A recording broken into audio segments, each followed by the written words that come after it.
Okay. Hey, Gini Dietrich. Welcome You're to so Coffee dang with Kate. cute. Thanks for having me. I'm so glad you're here. I was watching that and I was like, dang, she has a lot of pictures of herself speaking. I don't think I have that many pictures. That's awesome. That's awesome. When it becomes a part of your business, I always have to try to remember. I mean, we are in PR after all, or we have I used to be. That if I don't get pictures, then I can't exactly have any kind of social proof, right? Well, it's amazing. That was awesome. So, well, hello, everybody. Thanks for joining us today. I am super excited to have Gini Dietrich here from Spin Sucks, her blog, which is also a book, and also the CEO of her own PR agency, Armit Dietrich in Chicago, right? Yes, ma'am. Yes. And I had been following Gini online for a very long time and had ordered her book. And then she was a speaker at a conference I attended, Rich Brooks Agents of Change conference in Portland, Maine, I think in 2017 or 18. And I was so mad at myself that I forgot to bring the book to have you sign it.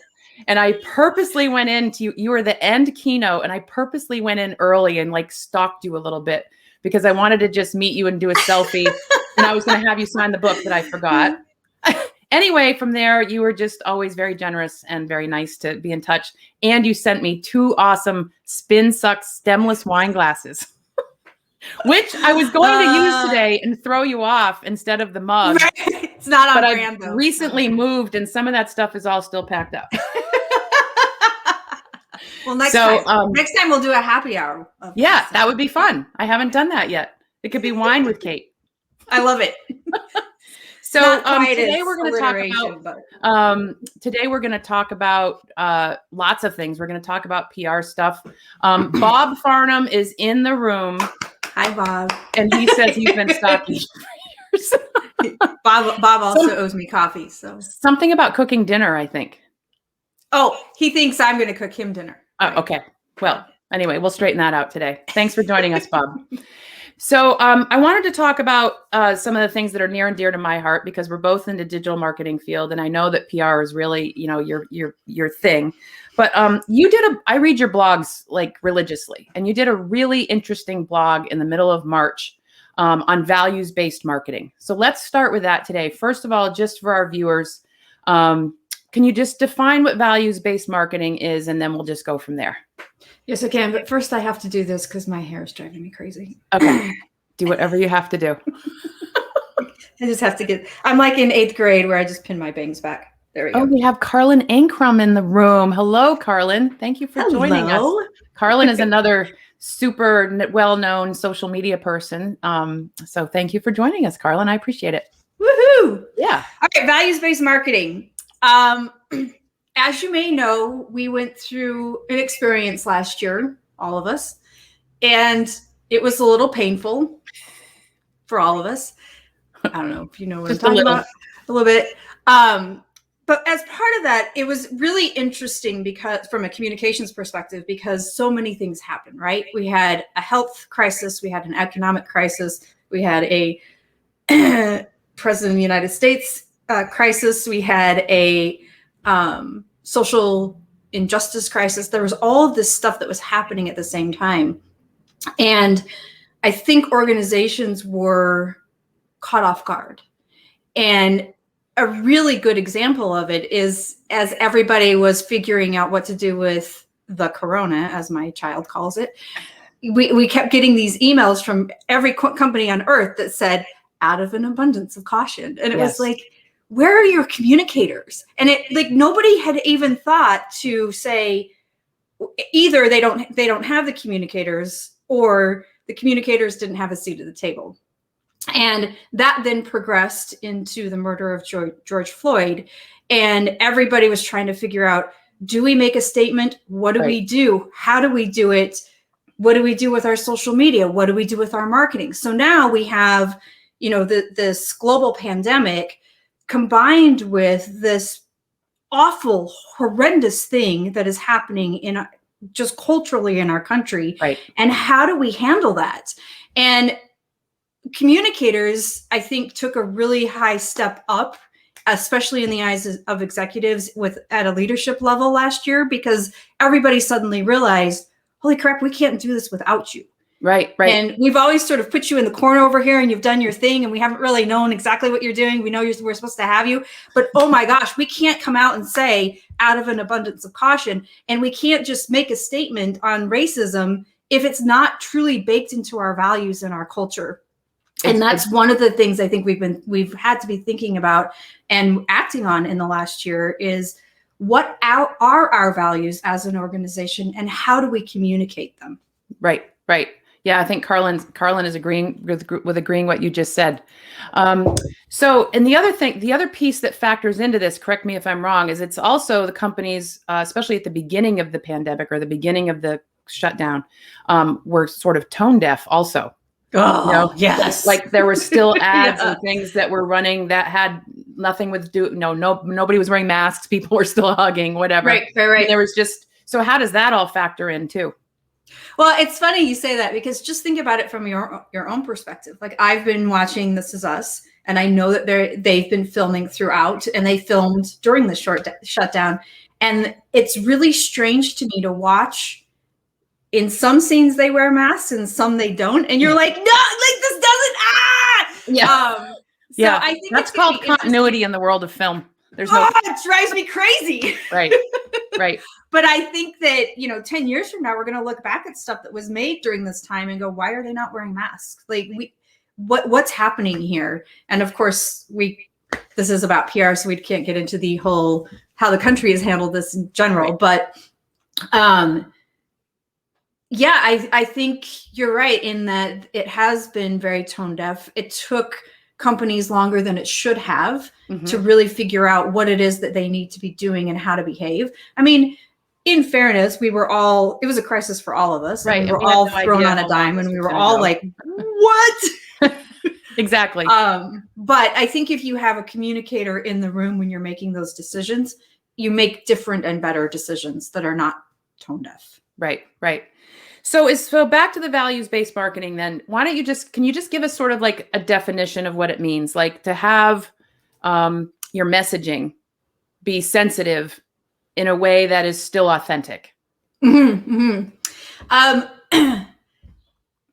I am of the age that I like to pretend that I'm not, but I am, that we were taught that you don't talk about certain things at work. You don't talk about religion. You don't talk about politics. There are certain things you just don't talk about. And that's how I was, quote unquote, raised.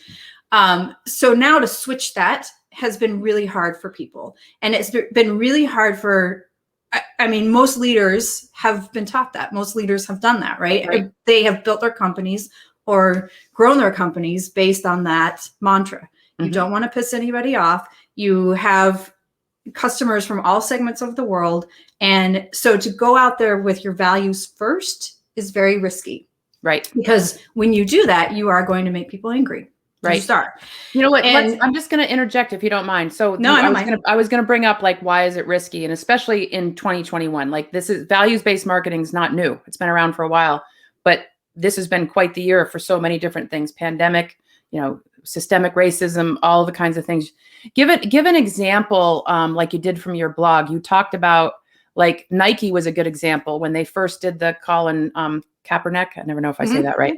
And then what happened afterwards? Maybe that would just be a good visual or a great example for people for an example. Yeah. So I wrote that 2 months ago. So let me just think if I can remember the exact. Well, when he first came out, it was the kneeling and it was not. Yeah. It was not well received, and then it was the thing later on with the jersey. So Nike came out and they supported him, and they said, they did a whole campaign with him, and their stock tanked. I mean, it just flew. And instead of retreating with their tails between their legs, they knew they were making the right strategic decision for their brand. Right. And it wasn't about trying to get on a bandwagon, or it wasn't about, we're going to newsjack. It wasn't about that. It was about, we are making the right strategic decision for our brand, and this is what we believe. And because of that, they kept at it. And I can't remember the exact number of years later, but they released his jersey and it sold out. and their stock has continued to climb. I mean, they had the tank, but it started to come back up. And what it told investors was, these guys know what they're doing. This is not we're trying to jump on the bandwagon, or we're tone deaf, or they know what their values are. They know what the brand represents, and they are going to approach that and in a way that is authentic and real, no matter what happens. Right. That's what they're going to do. So when we're talking about, that was obviously the Nike example. How could we talk about values-based marketing from the majority of the people are watching are small business owners or solo entrepreneurs or something? Carlin, for example, is a social media expert and communicator also. How can people be, if they want to do this sort of values-based marketing approach? What would be a way for them to do it in a way that's not taking on something too big either? Sure. What's the sort of happy medium? Of course it depends, right? But isn't that our typical answer in PR marketing? Well, it depends. It depends. I mean, it does. But what I like when I'm approaching it, either for myself, for my business, or for our clients' businesses, I look at it from the perspective of what is it that we're trying to achieve. And from my perspective, there are certain things, like, I know we're going to talk about this later, but I did a pandemic diary for a year. Yes, and I can't wait to talk about that. I was very careful about not talking about certain things, even though I have very strong opinions about it. The purpose of my diary was the everyday life stuff, and not how much I hated who was in the White House. Yeah. So I did that very purposefully, because I wanted something that was going to bring people together instead of continue to be divisive. Right. So I think from that and that's just a very personal thing. But if you think about it from the perspective of, to the Nike point, what does our brand stand for? What are we willing to risk? And why are we doing it? Because if you don't know the why, you're going to retreat. And I think they're really good examples. I need to dig into this a little bit more. I just saw it yesterday, but there's something happening with Basecamp here. Oh, yeah. Here in Chicago. When I worked at an agency, that's what we used. Sorry, Siri interrupted you. That's okay. I said when I worked at an agency, we had used Basecamp. So I'm familiar with it. Not everybody. It's a software. It's just describe what it is. Project management. It's project management. Project management. Yeah. Well, and they're based here. I mean, they're a remote company, but their headquarters are here. Okay. From what I understand, there's been some list that they've kept of people that they don't like and people that they do like, and it's come out, and there's been this big hubbub. Oh boy, I haven't heard that one. I just saw it yesterday, and I didn't have time to fully dig into it, so I don't have the full story. But I think when you think about those kinds of things, you have to understand the why behind what you're doing, because then, even though you'll be eviscerated, and there are lots of examples. Like, I remember probably a decade ago, Gap went out to 5 Designs, or one of the design places, to have their logo redone. Yeah. And they did a contest, and there was this whole thing, and they released the logo, and people freaked out, and they retreated. But when the data came out, the data showed that it was less than 1% of their customers that were freaking out. Oh, wow. It was not even. Yeah. So they retreated for no real reason. And that's why you want to keep coming back to the why. Why are we doing this? Is it strategic? And are we okay with dealing with the social media mob who's going to be upset with us? Right. And then they're going to go on to the next. Right. Well, it kind of takes me back to, like, when I originally started out in PR, which is like back in the, that's what I majored in college. It was basically communications, PR, journalism. It was way before the web even existed. Yeah. And traditional PR and today's PR are very different, because today's PR is, you have to pay so much attention to social media now. I mean, this is just a whole different level of awareness and what you have to be prepared for. I mean, back in the mid 90s, we were taught crisis communications. Now it's almost like a skill you need, a prerequisite if you're going to do it in today's world, because not necessarily what's on social media is necessarily a crisis, but it's trolls. It's all of that stuff that's just, you never know where it's going to come from, and it can hit you like that. Yep. I mean, it's like the Cinnamon Toast Crunch guy, the shrimp tail guy. Yeah. Like, and he really tried. And then of course the social media mob took him on and he sort of went away. But Right. you think about exactly that. You can have one person who just keeps coming at you and he rallies a bunch of people, and whether it's true or not, you have to respond. So that leads me to my next question, because people will ask me about that. Like, should I just delete it? And I'm like, nope. No. Actually, you have an opportunity. So I'm sure we're on the same wavelength for that, but I'd rather have them hear it from you. No, please do not delete it. Again, it depends. If it's what we sort of have a rule, and this has been a longstanding rule, that the first time we're going to say, hey, listen, we're really sorry. If you'll DM us, let's take the conversation offline. And then it's up to them if they do or not. If they keep coming at us, we'll give them a warning and we'll say, listen, we're happy to have this conversation with you offline, but we haven't heard from you. So if you continue to do this, we're going to delete your comments. And then there's a history of it, right? People can see that you've been rational and reasonable and all those things. Right. No, I think that's the best way to do it.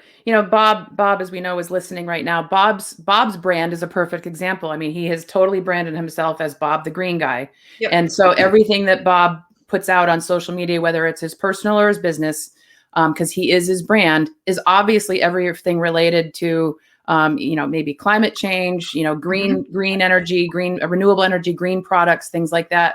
And so, those are his values. So he's a good example of that. It's a great example. Yeah. All right. Well, so what do you think about how things might change? This is just sort of a prediction I'm asking you to give, so nothing written in stone. But as we come out of COVID and as we come out of lockdown over the next few months and start to kind of re-entry. Putting shoes on again. I think, I don't know if you think, I think values-based marketing is going to be more prominent than ever. What do you think? I agree with you.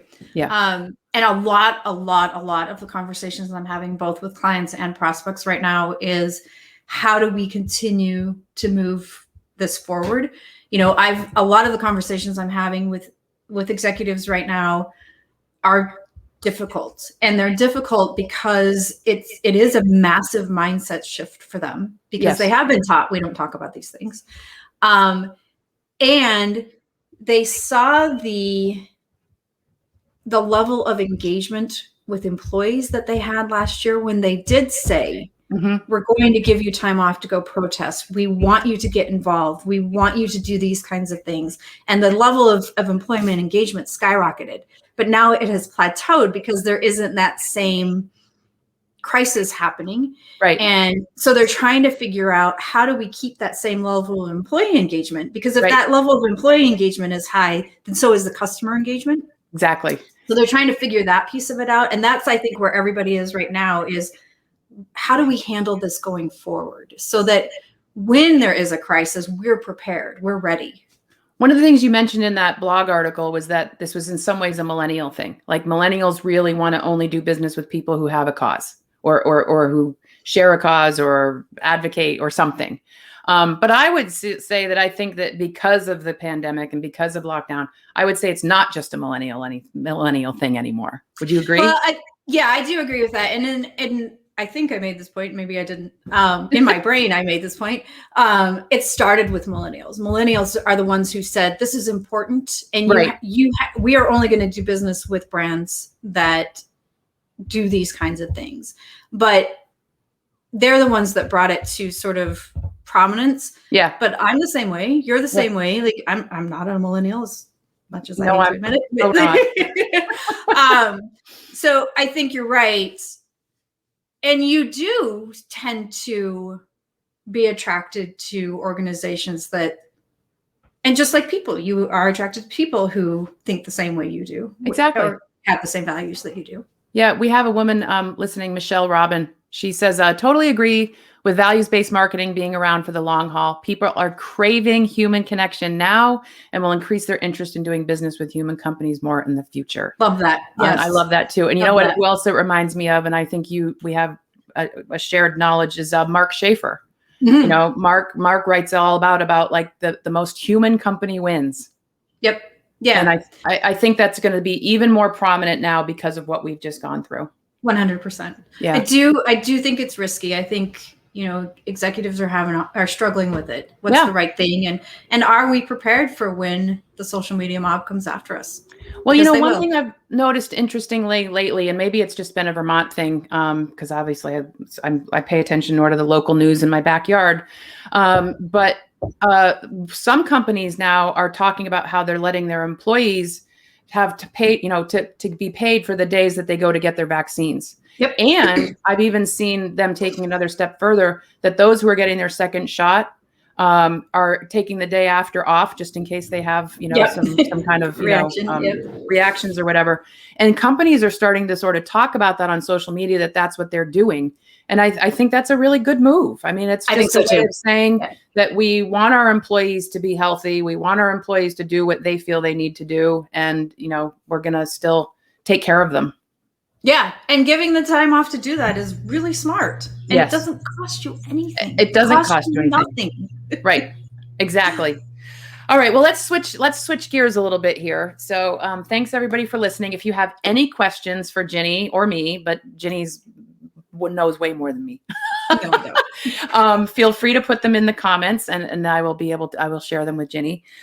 So one of the things, I didn't realize this, and I'm embarrassed to admit this, actually. I didn't realize that you created the peso model. I mean, I've been hearing about it. I just never knew until I read some more stuff about you that it was you that created it. And actually, we talked about it with Nancy Marshall on my last Coffee with Kate. Nancy's a fellow PR person. So tell us, first of all, for people who aren't familiar, it's an acronym. What does it stand for? So the peso model is paid, earned, shared, and owned media. Okay. And I didn't come up with paid. Oh, I thought you were the creator of it. I thought I came up with the model and the process, but I didn't come up with like paid media and earned media. Like that exists, right? Okay. But when I was writing Spin Sucks the book, I was thinking through the process that we use internally at my agency. And one of the challenges that I faced as a business owner was we were only focused on media relations. We did media relations and we did events and we did some reputation, but that was pretty much it. Right. And when you do that kind of work, there's peaks and valleys, right? Right. And when a client is paying you at a retainer, usually they want peaks all the time. They don't want to pay for the valleys. And so we were trying to figure out how do we have consistency and how do we demonstrate results?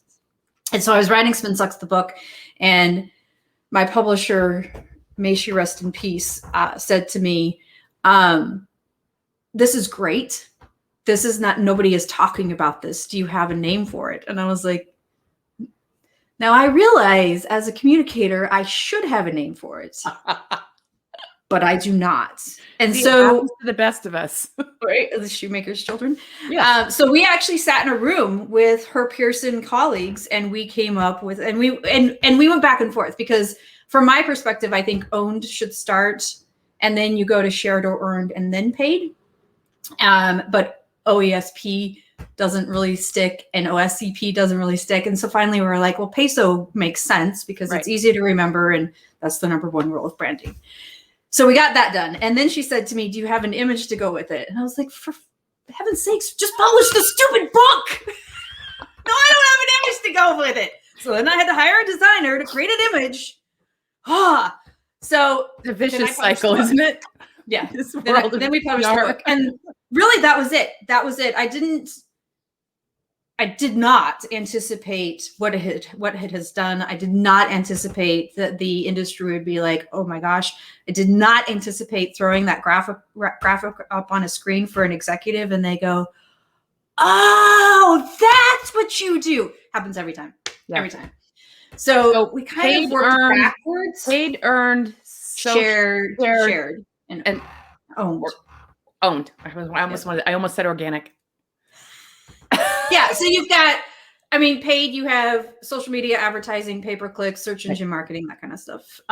Earned is media relations. Right. Shared is social, but it also has some other implications. And then owned is content. But where the magic happens is when they overlap, right? Because when you have paid and earned, you have search engine optimization and email marketing, and Right. you have owned and earned. You also have SEO, and you have thought leadership and credibility. So you start to see them all work together, Right. and really help an organization build credibility and authority. Right. So it's not necessarily just for PR people. No. Yeah. I mean, Yeah. I come at it from a PR perspective because that's Of course. them, but yeah, any marketer could use it.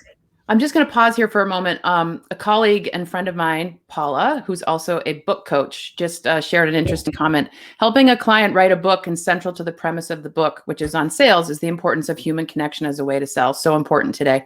So she was commenting on what we were talking about that Totally human agree. connection. Yeah. Well, Paula's a very wise woman.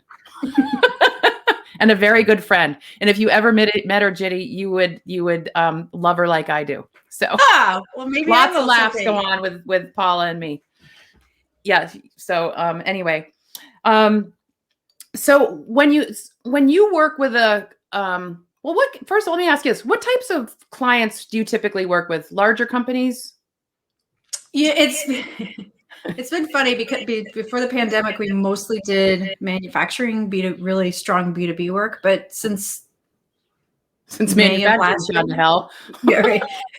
Actually, it's been pretty funny because most of those clients went away and then came back. They were like, yeah. Supply chains. Supply chains still tough. It's bad.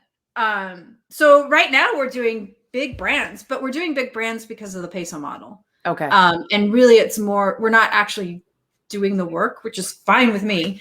We're educating and training their internal teams. Okay. How many people on your team? 38. 38? Oh, I had no idea it was that big. Yeah. Wow, Ginny, good for you. How long ago did you start the agency? 2005. Okay. What did you do before that? I worked at Fleischman Hillard for a long time. And then I went to an ad agency to build their PR department. And after a couple of years, I was like, well, if I can do it for them. Turns out it wasn't quite as easy doing it for myself as it was for them. Oh really?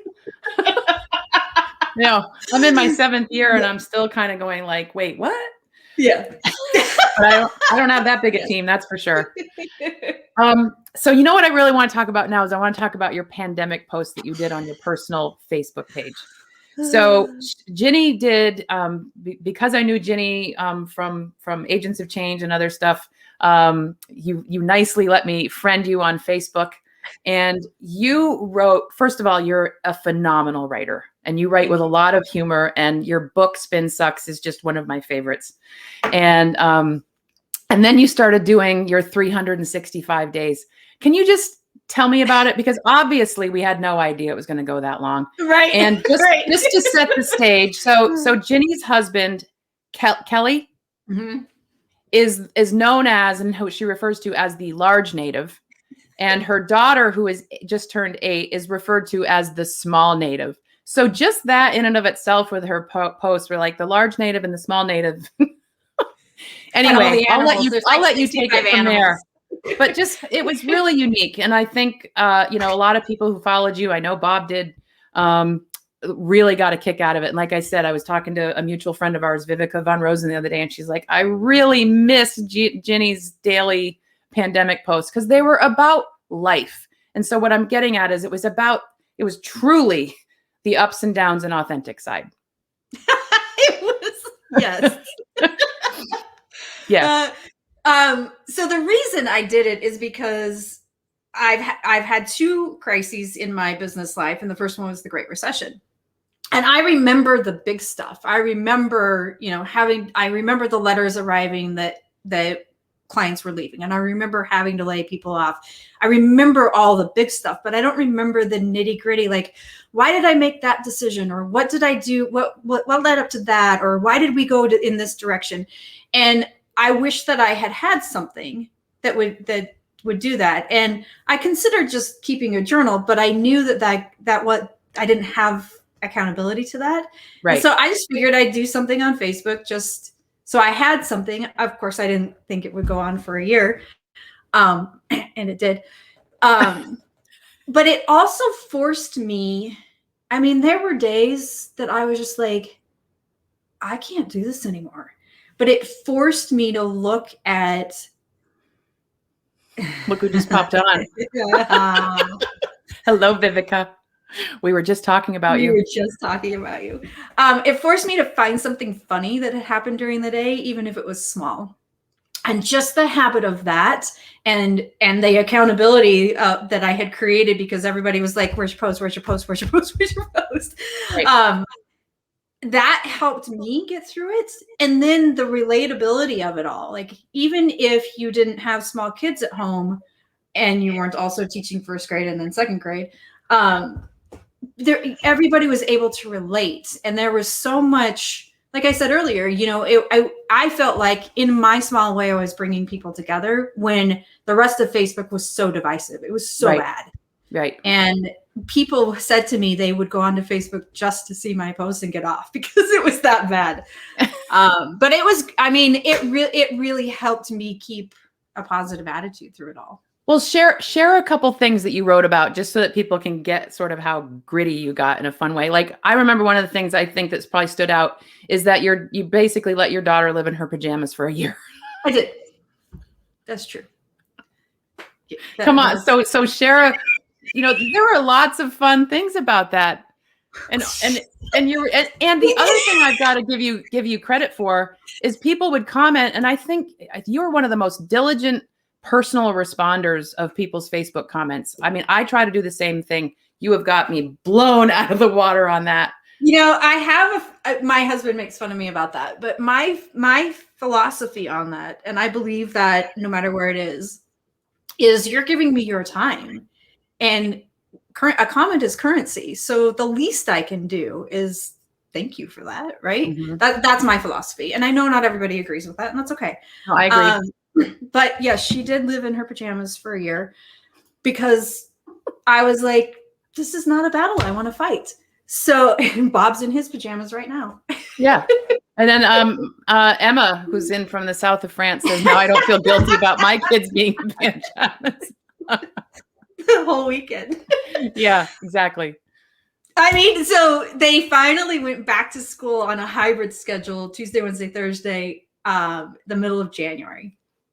And I had to buy her clothes because she didn't have any that fit.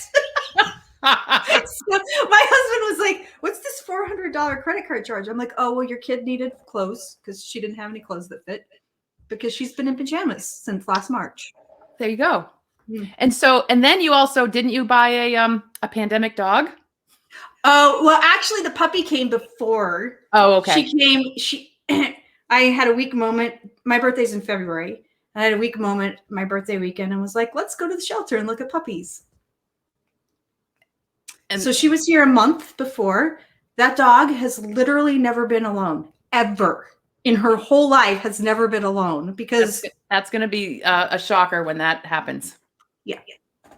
And she's an asshole. I'm sorry to say that out loud, but she is. Oh, and then there was the swimming pool.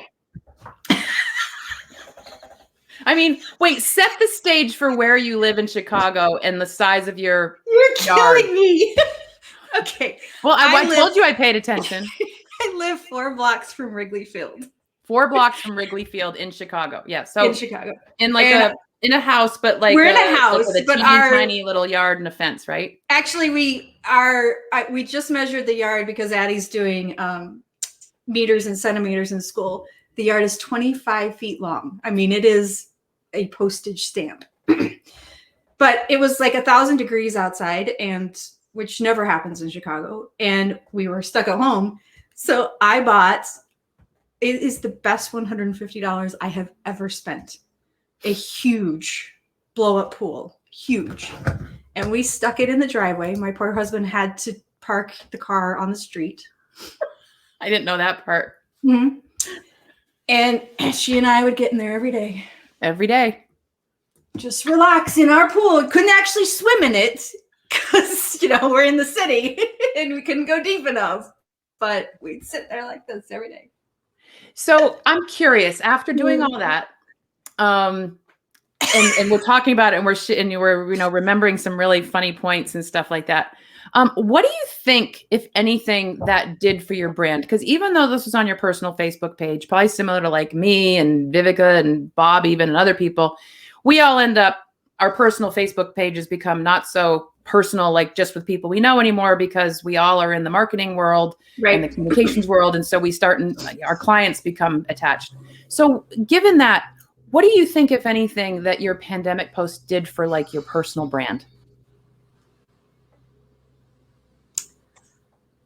Well, it certainly kept me top of mind. I don't know if it did it in a good way. Oh, I think it did. I think first it depends. of all, whenever we show our human side, that's always a nice thing. Yeah. I did lose some friends over it, but because some people thought I was ridiculous, and that's fine. That's fine. But I mean, same thing that we were talking about with values-based marketing, right? I mean, that's a risk you're going to take. Right. Some people don't appreciate it. Well, it's going to weed out the people that maybe weren't really worth being there to begin with, right? Yeah, that's true. Yeah. And it's funny because people keep asking me to do more of that, but I can't. The truth is that I would love to, but I can't figure out how to take that and combine it with work. I haven't figured that piece of it out yet. So right. Are you going to do anything? I know you were going to create like a personal sort of album or a diary for yourself. Are you going to, have you thought about doing anything with your, because you did 365 days religiously. Days. So there's a company called Social Book that you connect to your Facebook account and it pulls down all the dates that you want. So I did do that. I don't really love it. First of all, it's called, they named it the isolation dairy instead of diary. But I figured when it arrived, kind of involves the whole, doesn't it? Yeah. When it arrived, dairy? I started the crying. typo. And my husband said, but this is the last year. Like, why would that make you cry? It completely fits the last year. And I was like, that's a really good way of looking at it. So I stopped crying. But it's kind of clunky. So I don't really love it. I like order. Yeah. So right. I may end up pulling all that stuff down myself and just making something for later. But yeah, I do. It's on my mantle. Yeah, so you don't think you're going to do anything with it?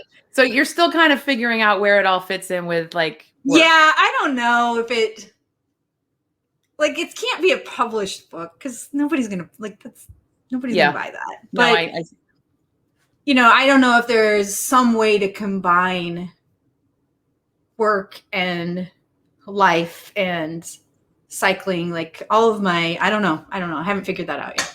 Well, maybe it's not meant to be that way, but I still think, did it make you feel, from the standpoint of being a professional, did it make you feel like you were showing that sort of literally, obviously, showing that peek behind the curtain in a way? Did it do anything for you personally? Like, did it, like, maybe you, before pre-pandemic, you weren't as personal and then you became really super personal. And some of it was, sometimes there were days that you had that, like we all did, that would just sucked and you still posted. And then there were lots of things where you found the humor, which is great. But do you feel like it did anything for you just sort of as a whole person or a mom or anything, even a business person?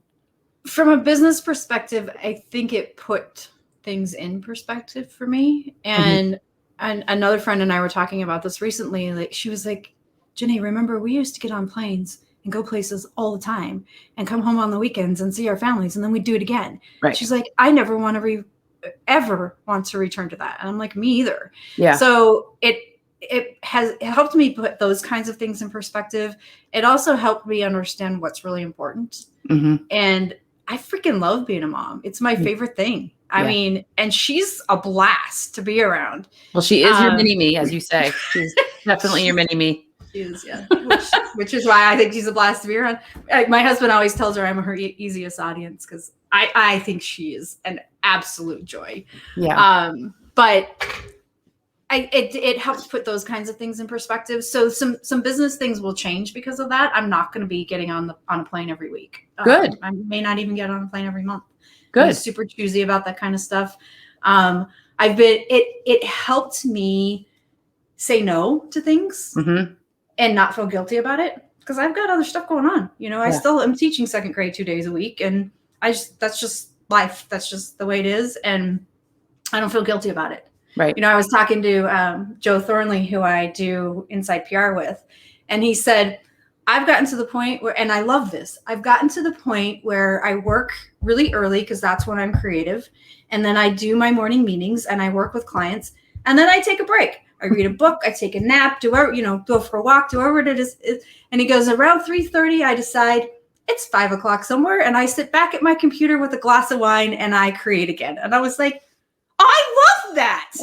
Like a year and a half ago, none of us, if we did that, we would not admit it. And I think that has been really valuable, where we've just been like, we're people, we're human beings. I love that you mentioned that, because I've kind of said that I think we've all, like pre-pandemic, I mean, I've been on Zoom for 4 or 5 years. I was still pre-pandemic. I still, if I had a new client, I'd be like, we're going to be on Zoom. And they're like, what's that? And I had Zoom, I had like a little sheet that described what you do, and, now I love it. Like everybody knows what it is. But I think that because of all of that, we all didn't feel like we had to get all made up or in a suit and tie or whatever. Remember when that video came out a couple years ago with the guy that was on the CNN and the little toddler came in and everybody was like, oh my God. Yeah. Well, it's like now that's been normalized. And I think that's really cool, actually. Like, I think we've all established a level of grace. Like, as long as I can see you and your audio is good and you're giving me something that is valuable, of interesting, of whatever, like, I kind of like that it's not so polished. Not that, does that make sense? It does. Yeah. Like, I think we tried really hard to keep things compartmentalized. Yeah. And pretend that there was nothing else going on. And for the first 2 months of last year, I did that too. Right. And it was 41 days that I was like, because I just saw, that was the other reason I wanted to do it on Facebook, is because it would keep popping up. Right. Of course. In your memory. It was 41 days that I was like, okay, it is what it is. Like, I can't pretend she's not here, because she is. Right. Yeah. And it's just not worth it after a while. It's just like, as long as you're presenting and you're doing the job and people are getting what they need out of it. That's what I think. I think we've all become more gracious about it. I'd like to think so anyway. Too. But it is interesting that it all relates back to the whole value-based marketing piece. So I like that tie-in. All right. Well, I want to thank you so much for being here today. Oh my gosh, it's my pleasure. Having coffee or whatever it is that you're drinking with me. Like, we could toast to the camera. So before we go, though, I just want to make sure that what are the best ways for people to connect with you and learn about your book and all of that? Spinsucks.com is the easiest. Everything's there, all social and everything. Okay. All right. And is it okay if people connect with you on LinkedIn? Yeah, of course. All right. And also, quickly, you also do a podcast. Just tell us quickly about your podcast. I got coerced into doing a podcast. It's the bane of my existence, but it's also our #1 lead generator. So. Oh, wow. How often do you do? Is it once a week? It's once a week. Yeah. Okay. We release it on Tuesdays, and we decided, so the big thing for me was this is going to sound terrible, but I didn't have the time to set up interviews and do the research and do all that kind of stuff. And that's why I kept pushing back on the podcast. I was like, I don't have the time. And especially now, like, because I do the podcast on the weekends. So trying to fit it into my week, I just couldn't do it. And my team was like, well, why don't you do it so that it's just tips and it's something that and I was like, oh, well, I can do that. Hey, are you on Clubhouse? Speaking of, I am not. I mean, I am on Clubhouse, but I don't have my own. Yeah, I know, it's one more thing, right? Yeah. It's funny. It's interesting. A lot of people like me, like LinkedIn experts, LinkedIn people, seem to have a huge presence on Clubhouse, and my head's still spinning a little bit from it. But it's also opened up me meeting more people, and just it's another avenue. But I was getting on it too often, and I was like, I don't have time for this. And so now I figured out on Clubhouse, turn your notifications off, because otherwise you get like 50 of them a day. Yep. And and it's just pick and choose what you want, just like anything, right? Right. And Bob just said, "Are we done already?" So, love you, Bob.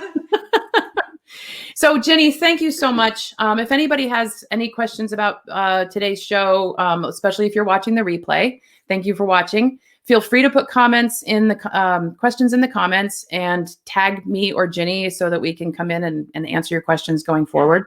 And thank you again so much, Gini. I really, really appreciate you making the time. I'm so happy I got to hang out with you. All right. Well, hang on. I'm going to end the broadcast, but don't hang up. Okay. Thanks, everybody. Bye.